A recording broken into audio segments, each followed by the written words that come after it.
Hi, I'm Nico and welcome to my channel. You can probably guess that today's video was not planned at all. I had this Grace custom and since it doesn't get a lot of love, I figured I would do some scribing on it.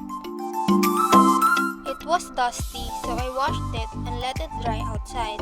Fast forward an hour later and basically, the inner frame was chewed up. The chest, shoulders, and waist were all full of teeth marks from Kiyo the Beagle. When something like this happens, the first thing we probably all think of is to use it on a base or diorama, since it's basically junk at this point. But I didn't want to do that, and I figured with a little love and luck, I can still make it work.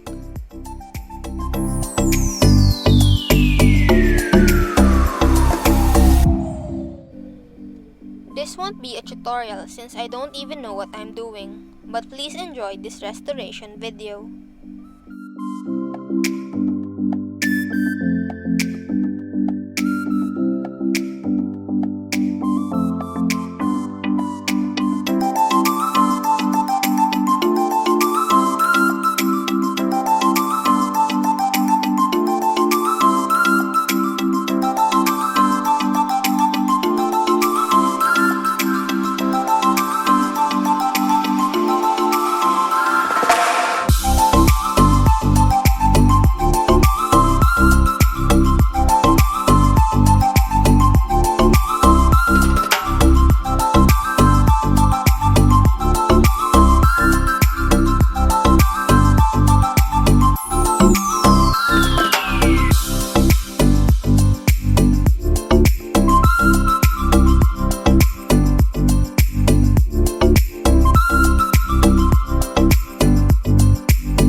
I thought I had everything, but apparently not.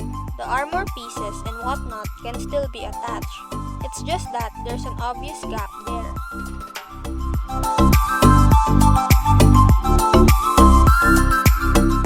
For the missing part, I just replicated the shape from plate. I don't want to spend so much time on this kit, so I didn't add or even refine this piece.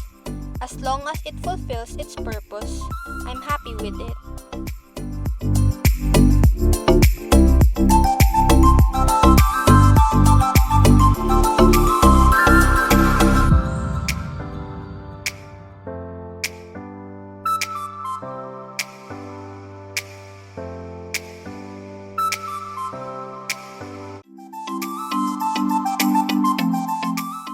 I could have removed the bite marks around the upper torso, but I did not want to spend so much time just cleaning all these marks, so I let it be. The slanted ways, I can't do anything about that anymore, so I decided this grace will have its own diorama. I'm going to think of a pose that looks natural for it.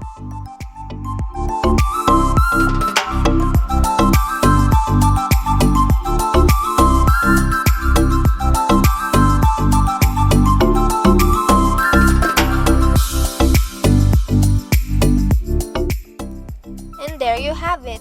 It's good enough for me, and I'm pretty happy with how it turned out. And I can now proceed to detailing. Thanks for watching. Please like, comment, and subscribe and watch my other videos.